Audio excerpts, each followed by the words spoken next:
where do I let God come in? There's more to it than the eye can see. And that's not where he's calling you to be. Don't limit me.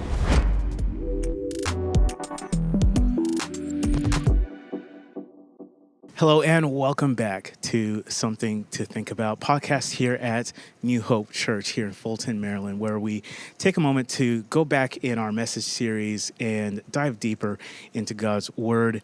This week we are looking at the Kingdom Message Series, episode 5 of that. So if you haven't had a chance to watch that or rewatch that message, you can click the link right up here to go back and watch that. But hey, I'm joined with my friends here.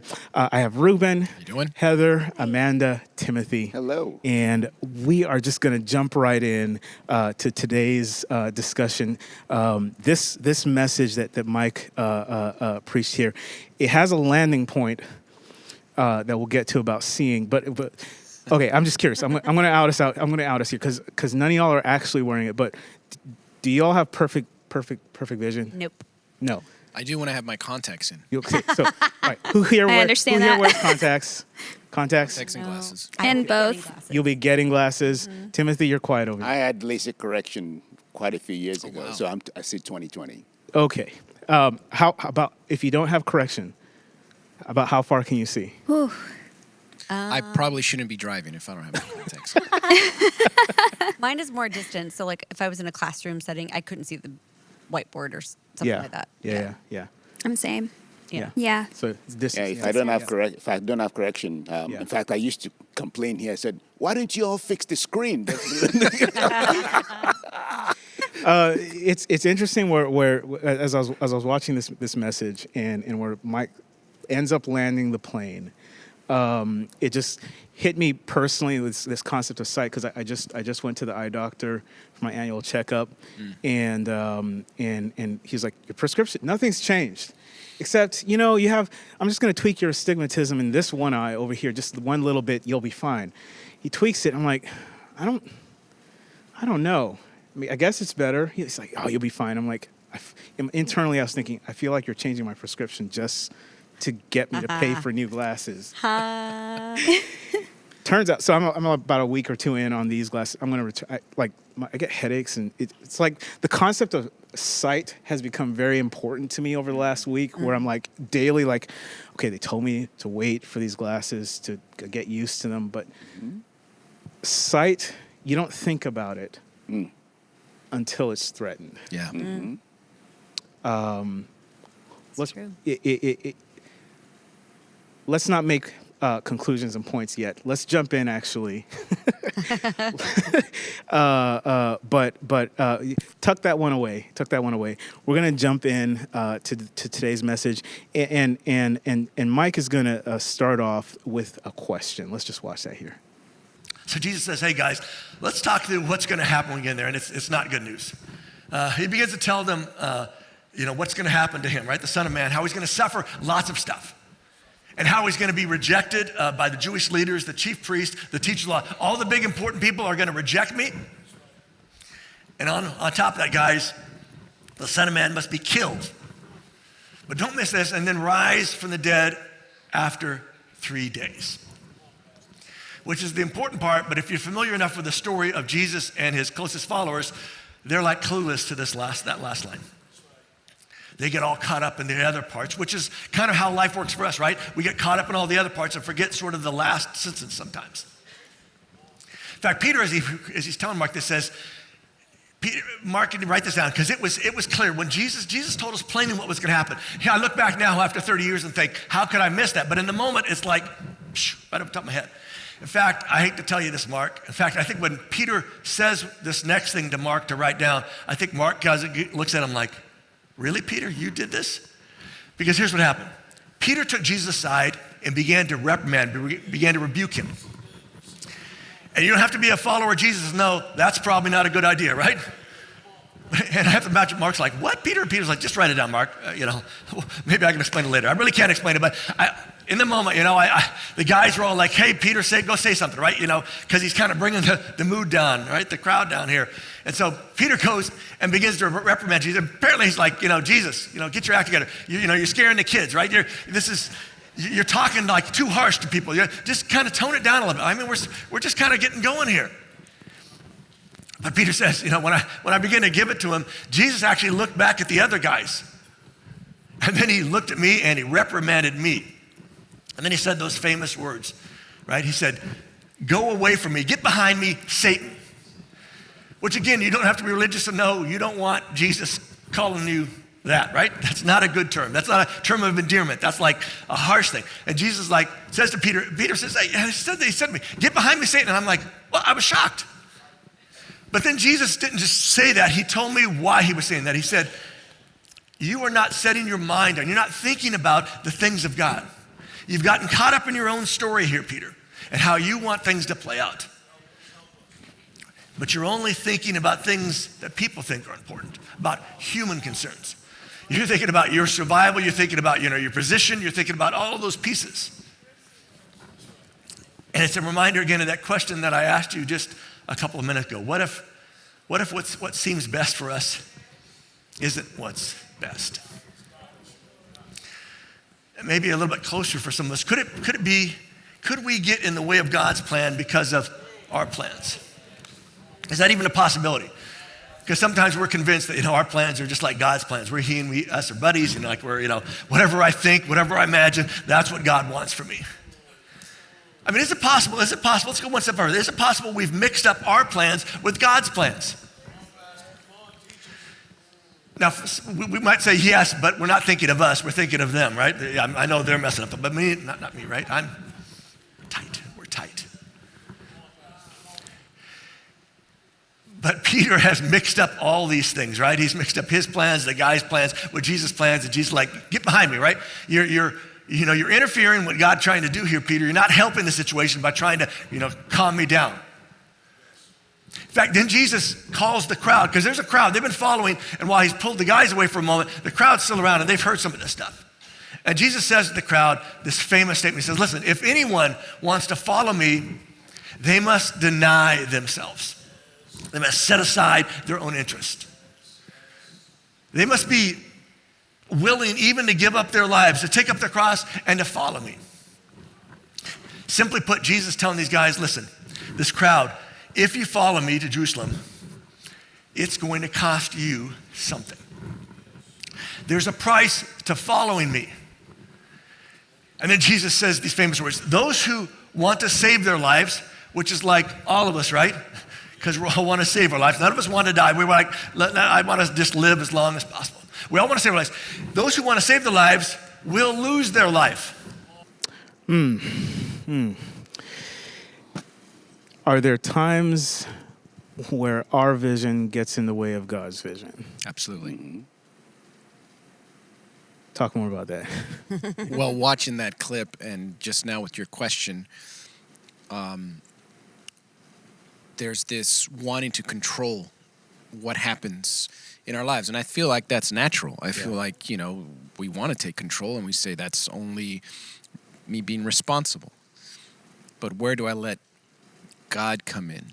Where do I I don't want to say let him, but where do I turn it over to him? Mm-hmm. Yeah. As opposed to just doing everything that I know, almost to kind of like preserve what I feel life should be. And how do I let it go? That can be difficult. I'm one of routine. I'm one of, I want the next day to be similar to the previous one. That way I have a sense of control and understanding. Mm-hmm. That's like, I'm trying to set it up to save myself or have my life go a certain way. Mm-hmm. Mm-hmm. And sometimes life comes around and it just says, no, you have no control. And that's God saying, now what are you going to do? Are you going to trust me? Yeah. Yeah. Are you going to trust me? Yeah. And at that moment, we can either say, no, let me gather the little pieces that I can so I can piece together some resemblance of how my life used to be so I can feel that I'm in control again. Or do I just let the pieces go away and I say, all right, God, piece this together for me. Yeah. Right. You remember the wordings of the song, if I knew then what I know now. Yeah. Whew. Yeah. Yeah. Yeah. How many times Yeah. has it been that I think I know everything there is to know about this one thing. And then later on, I'm like, you don't even know even the very smallest part about that, because there is more to it than you were thinking. The context changes. Oh my. There are lots of examples in my personal life where God has shown me that I thought I knew it all. I thought I don't need more extra information to make this decision. Right. Fun thing, I'm thankful that He put someone in my life, my wife, who then said, "Oh, did you think of this?" Oh, I never thought of that. And then I'm like, oh, how about this one? Yeah. Really? That's not relevant to this? Yes, it is. Yeah. And the more counsel from trusted persons, godly persons around us, we get, the more we're like, oh, I thought I knew all about this. No, I didn't actually know all there is to know about it. And that's why, isn't that why they said there is more to it than the eye can see? Yeah. I remember we also saying, open the eyes of my heart, because I need to see you. I need to hear you. I need to see what you see about this thing. Yeah. And it's interesting, kind of in this theme of stories that we've been journeying through, coming up over and over, the Jesus standing and almost pointing out the traditions, the human traditions, it was the human vision of who God is, what faith is, what you name it, all this list of things. Yeah. And we see it specifically here, Peter coming and telling Jesus what Jesus is to do. And we laugh at Peter. But like you said, I'm thinking back in times in my life where I've done that.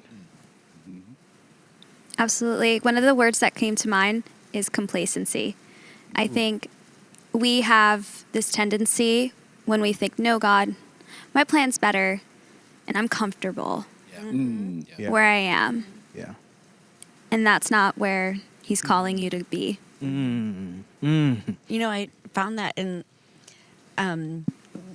when I'll just say through my career of working life, like I would be like, oh, I'm good at this, I'm comfortable at this job and everything, and then I will say I don't know if the term jack of all trades or master of none, kind of thing. Yeah. Like I would go, like I remember when I was younger, I would just hop from like, okay, I did this job, and then I'm like, okay, I'm good there, and then nope, something changed, and then now I'm good here, and then something changed, and you sit and go, what is the purpose? Like, am I supposed to keep doing this, or and then you feel like you get to that point and you're okay, complacency, or like I think this is where God wants me, and then it just all of a sudden something comes out from underneath of it and it totally changes again, and you're like, okay, this must not be like this is not the plan, or this, and this you're fighting. There must be a greater purpose in this, must be something different as you're going through those little paths in your journey of whatever it is. I mean, that's just one example, but yeah. What do you guys think about the themes starting to come out here? This theme of self-preservation versus greater purpose. Silo. How do you mean? Yeah, she said complacency. In my head, I interpreted it as silo. When I heard Heather, I'm like, oh, I'm putting myself in a museum. In other words, God is saying, I got more for you. If only you would just listen, open your eyes, let me tell you. Right. Yeah. And I heard her say, oh, no, I'm okay where I am. This is just fine. Right. He must be like, you just have no idea how much more that will blow your mind that I have for you. And you're saying, I'm just fine where you are, where I am right now. In other words, if only you can hear what you're telling yourself, right, and you look back, you become like a museum piece. When I could have taken you to all these other wonderful, wonderful places, I could have extended your borders to all these great and wonderful things. If only you will let me open your eyes to what I can and I'm willing and I'm ready to do with and in you, so that you could fulfill my purpose in your life. Don't limit me by limiting yourself. Fear too. Oh, yeah. Complacency, but maybe it's fear. like we're afraid to let God take, like, okay, but I'm comfortable and I'm good, but now I'm afraid. I don't want to like go outside my comfort zone. I'm afraid. I'm sorry for interrupting. No, you're good. That is self-preservation. Yeah. No, yeah, That fear. fear yeah. that we have is almost saying we feel it because there's a threat to Yeah. our circumstances and our surrounding, and so we interpret it as fear, and our natural reaction is no. I got to get rid of that. I got to combat it. And I keep thinking of, we talk about complacency. There's this comfortableness with uncomfortableness, and deep down we may say it is uncomfortable, but I'm so used to it, I'm comfortable. Whereas God is saying, I'm trying to change that for you. Yeah. I see it kind of like if we're in a car that's basically falling apart all the time. I got to replace this, or I put duct tape in this, but it's my car. I like it. I'm used to it. Yeah, I could have a better one, but I'm used to this one. And Yeah. God is saying, I'm trying to upgrade you. But God, I like this one. Yeah, it leaves me on the road every now and then, but it's okay. It's the one I know. It's the one I know. I am comfortable with the uncomfortable. Yeah. So I am wondering, is it possible that when I am comfortable in this zone, God is inviting me, despite the fear and the uncertainty and everything else, to say, trust me to lead you into your courageous zone, because that's where I operate. I think you're playing it too small, too safe Yeah. in your comfortable zone. Yeah. Why don't you come with me in the realm of courageousness? Yeah. And you'll see. And sometimes that getting out of that zone means getting out of the comfortable, logical, right plan, which leads us to our next clip, the next part of this story, where we're basically teeing up, and I love how we in this message, in this Bible story that we're going to. I'd never seen the juxtaposition of these two different stories. So we're going to see part one of a story. We're going to see part two of a story after this clip. So let's jump into this. And so they go into the house there, and Jesus asks them a really important question. He says, "What were you discussing on the road?"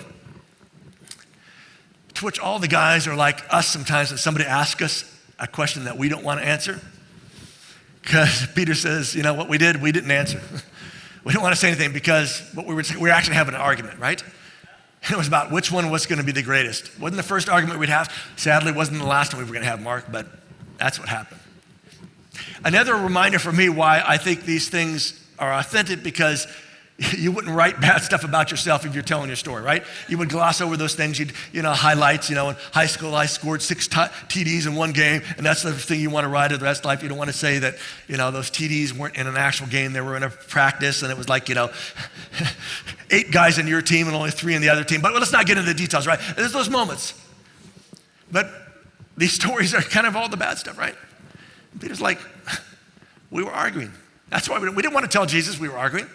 But Jesus seemed to have this way about him to know what was going on. So Peter says, it was like being back at school. Jesus, makes us all sit down, calls us there, now we got to listen to him.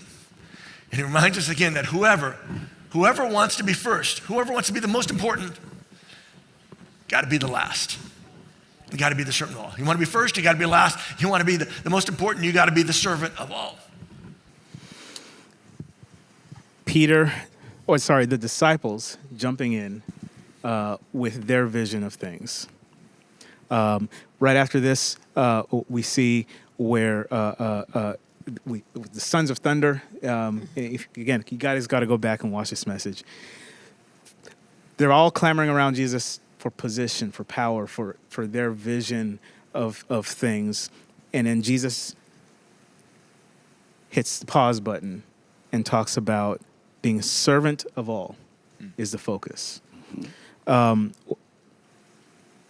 Where do we have opportunities maybe that we're missing for where our vision is versus where God has a vision for us? I was thinking about, actually like a moment for myself where being courageous requires stepping out. And one example is actually praying for others openly and with that person, right? Not just, oh, what are your prayer requests? I'll pray for you, right? Yeah. And then they never hear it, right? Yeah. You will take that in your quiet prayer time, but the act itself of asking someone, hey, what do you need right now? What can I pray over you? Even that can make like someone like myself, which was an area of growth, to push myself and say, no, this is being a servant to the Lord. So for me, that's an area that I can see, fear, complacency, being comfortable can hold us back in serving others. Timothy. I'm thinking of a practical application in life because when I think of Jesus saying the path to greatness is, as it were, serving others.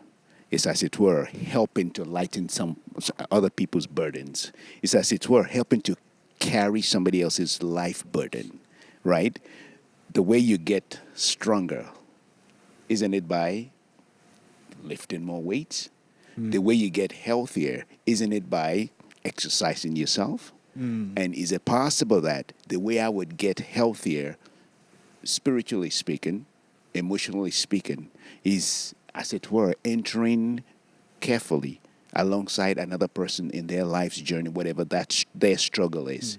Is it possible that the way I, therefore, as Jesus was saying, that I will get stronger in whichever area of my relationship with him is, as I serve others, by entering their areas of struggle and things like them and serving them? And it's also in the story we're seeing that the natural inclination is for us to look out for our own good and then to go to God with that. And I'm thinking through, I love how you phrase that, like not just talking about or the nicety of, oh, I'll pray for it, but like actually going through and connecting and praying. Yeah. It's getting out of your own head, getting out of your own Well said. out of your own way. And I love that idea of that call. The way through is with others. Yeah. I don't want to say I'm struggling with the phrase servant of all, but I am trying to put it into the context of my current life. A lot of my analogies or stories have to do with children because I'm in the thick of having 2 young children. Yeah. That's my world right now. And so to think of servant for all, my first inclination is like, I don't have time because I have 2 young kids. But then I thought about it in the context of, well, what I am doing for my kids is a way of not only parenthood, which I want to do and should do, but there is this servanthood because I put my children before myself. And if there are any parents watching, or sometimes it can get frustrating because you try to put yourself, I need to take care of myself, but then your kids, you see the the helplessness.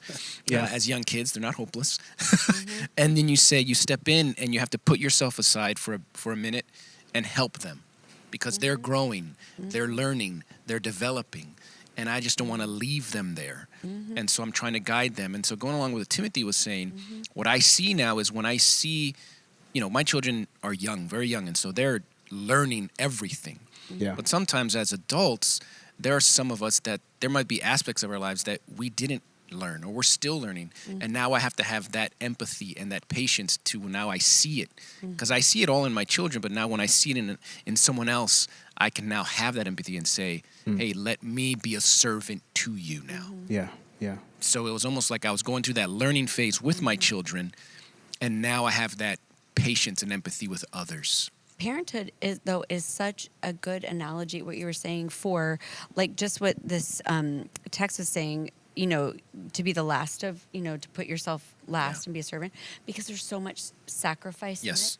There's so much sacrifice. And I was struggling with this over the past couple of weeks, and it's so interesting that you were saying that because I struggle with, like, just I don't know, just daily thinking, oh, I have to give up so much for these children. Like, I have to give up sleep. I have to give up my, my alone time. I have to give up, this and that. And Hot coffee. Exactly. You have to give up these, and it's so much self-sacrifice for the serving of something, of someone else. But it is a good analogy for that. I really, that really helped me to see that passage. And one thing that, not older parents, but parents with that grown adult children, they always tell me is it's a season and you will see the fruits of it. Yes. And I think that's what it is with the Christian walk. You know what the image that was developing in my head as I was listening to him is a picture of him doing push-ups with one of his children in the back, and he's asking them, taking turns, Okay, he starts with the young one who does 10. Daddy, that was great. How about me? And then the other one gets on, and you're like, Daddy's getting strong, and they're learning something. Yes. Yeah. And at some point, they get off the back and start. Yeah. Because they're learning. They're learning. As they're coming along. And one thing I want to mention is, my season is with children, but God will use different elements of your life to help you learn that. There are people that don't have children. That's right. I'm not telling people, wait till you have children so you can learn this. People that don't have children, God will use something to strengthen that so that you can have that servant for all mentality. Well, and what I hear is a call to a learner's mind. Yeah. Yeah. Which is a child, the position that our children are in. That phrase that you hear around Christian circles a lot, the childlike faith. Yeah. The simple faith. In our next clip here, we're going to see a different story of a person interacting with Jesus. So we have the disciples coming to Jesus with what they want. Jesus interacts with someone else and asks what do they want. And let's see what happens when you end up with a simple faith, with a childlike faith, with a learner's faith. Let's watch this clip. And then Jesus asked the man a question. And I think when he asked the question, he stops and he looks over to James and John when he asked this question. Because here's what he asked them. What do you want me to do for you? Right? It probably kind of gives the guys a wink and a smile. And the guy says to him, teacher, rabbi, I just want to see, right? And you're just like, just want to see. That's what you want, right? Don't want like a position of power or anything? No, I just want to see, right? I just want to see. Such a powerful and simple statement, right? What do you want? I just want to see, right? He's not worried about, where he's going to be in the kingdom. He just wants to be able to see his hands, see his feet, see the faces of the people, see his loved ones, see anything around him, right? Even see the yucky dirt that he's been, sitting in for a long time. He just wants to be able to see.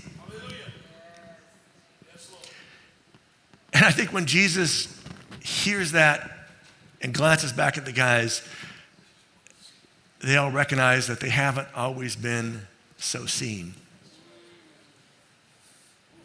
Because while at times they wanted to see, other times they thought they had seen and were convinced of where they were going. And the reality is, if we could just see as God sees, right? In fact, that's probably a good prayer to pray. God, help me to see as you see, right?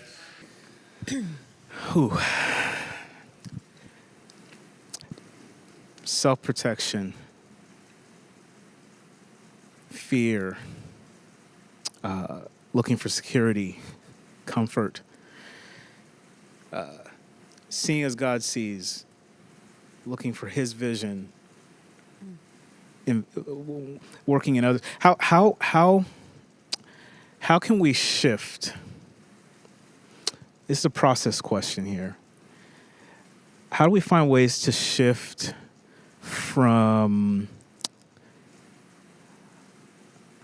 our interactions with God, our questioning of God, our asking of God, like from the disciples' mindset, from my mindset, let's be honest, searching for what's good for me, searching for the power side of things. How do we find ways to shift to the perspective of the blind man in this story, just simply looking for vision for where God is? How do we find pathways to that mindset? I think by developing a passion, a hunger, a thirst for more. For more of what? When I think I've seen it all, to recognize that my sight is limited. When I think I've heard it all, to understand I probably have not heard it with my heart. When I think I've felt it all, to understand that I may need to experience it deeply, personally, to really truly know that there are other dimensions of it that I'm not able to feel. So there's always more, and there's always more than what I think I know, I feel, or I experience. There's always more. I think the first step is admitting that I don't know everything. And coming in prayer before the Lord and asking, open my eyes to see what you want me to see. Yeah.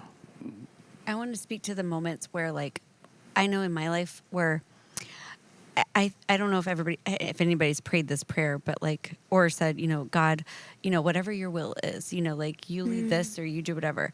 It has taken me a lot to get to that prayer, because it has taken like knowing that I didn't have it all correct, in the beginning, to get to the point where I was like, okay, the prayer or the thoughts weren't focused on what God wanted. It was on just like, okay, I'm doing this. And so I'm praying about like, I'm trying to think of an example, like okay, this is the job I want or whatever, and this is what I'm doing, and I'm praying about that. And instead of praying about, and then maybe it goes right or wrong or whatever, and then it's changing the mindset to, because then something either happens with the job or something goes wrong, and then it's changing it to, okay, wait, whatever your will is, because maybe I'm praying, like I was praying for all these things, and like, because, you get a job and you're like, great, because, that is, I think, a self-preservation thing, is to like, well, I need to, like for me, it was like at one point I need to work, I need to do this, and you get a job, okay, great, and this must be the thing, but then pieces start falling apart. But then it was changing the mindset to like, well, maybe this is not exactly what I should have been focusing on. My focus should have been like, what is God's will in this? My self-preservation was to get a job, but maybe it's now, it looks different. Like it looks different than what I was thinking of. Yeah. I went off the rails a little bit, but No, I'll pick up the rails there. Okay. Because I think we've all said that prayer. God, your will, or and Jesus said that prayer. Your will be done. Yeah.